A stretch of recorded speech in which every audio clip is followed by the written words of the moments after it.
Magandang araw mga kababos. Narito ang latest news ngayon sa PBA. Randy Hollis Jefferson balik TNT import sa Commissioner's Cup. At Mikey Williams maititrade na this Commissioner's Cup. Future PBA top pick naglalaro sa ligang labas at ang laki ng sweldo bawat game.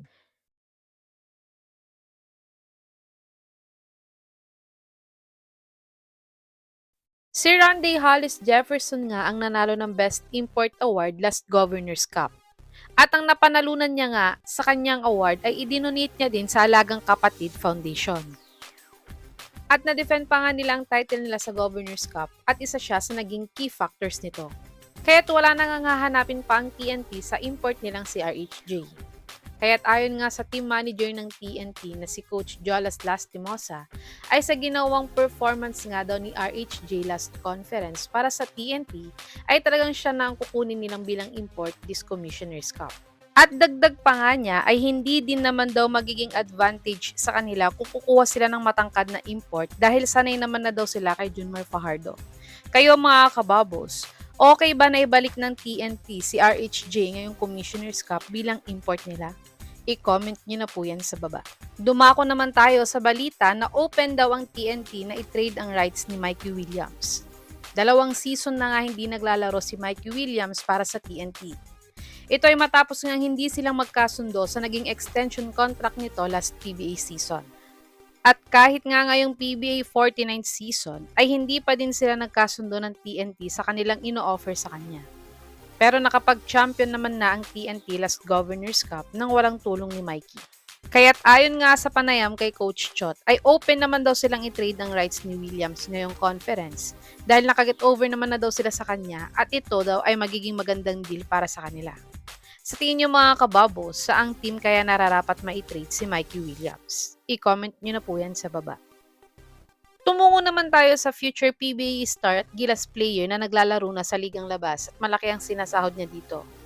Ayon nga sa sources si Sir Snow Badua, ay ayon sa kanyang kuliglig ay naglalaro nga daw itong future PBA star na si Kevin Kiambao sa ligang labas at 200,000 per game nga daw ang binabayad sa kanya dito.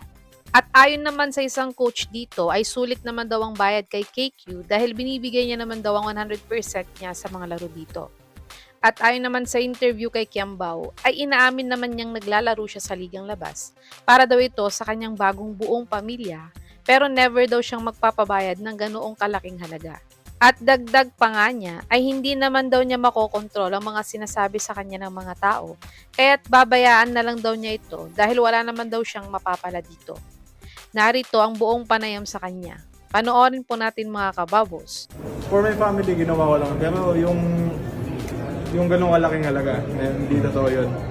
Never. Kasi hindi naman ako tumatanggap ng ganung kalaki dahil nga, utang na loob ko yun sa Vista Laia na pinagdaruan ko. Dahil malapit sila sa akin, taga Las Piñas sila, malapit yung Las Piñas sa Alabang. So, simula bata ako, kumbaga, inalagaan na nila ako, nila Boss Jack, Boss Big, hindi naman natin makakontrol kung ano yung mga masasabi nila, yung emotions nila sa akin. But ang kontrolado ko lang is kung ano yung pwede kong gawin. Kumbaga, ano lang naman yan kumbaga keyboard warrior lang yan wala naman akong mapapala dyan, wala akong matututunan dyan. Pero, ayun nga, once na makikita ko kung ano sila, added motivation din yan na kailangan ko pang mag-strive for more. And then, ayun na, yung resulta na lang bahala na sa kanila. Kayo mga kababos, anong reaksyon nyo sa issue na to ni KQ? I-comment nyo na po yan sa baba.